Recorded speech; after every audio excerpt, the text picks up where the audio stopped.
عام طور پر مسجد کے ائمہ کی تنخواہیں بے انتہا کم ہیں،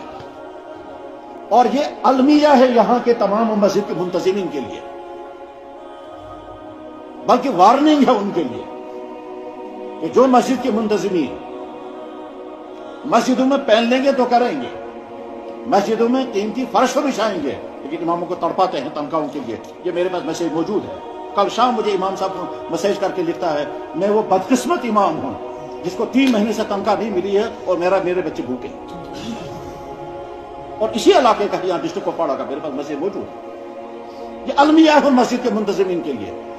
جو آ کر کے مسجدوں کے عہدوں پر تو بیٹھیں گے لیکن جو پہلی ذمہ داری وہ پوری نہیں کرتے ہیں۔ کشمیر کے تمام مسجدوں کے منتظمین سن لیں، اگر تم نے اماموں کی یہی نہ قدری کی تمہاری عالیشان مسجدیں ویران ہو جائیں گی اور ذمہ دار تم ہوں گے۔ مسجد کے تمام منتظمین اور مسجد کے محلے والے جو اماموں کی ناقدریاں کر رہے ہیں، اس کے نتیجے میں نہ جانے کون کون سے سزا تم کو لگے گی۔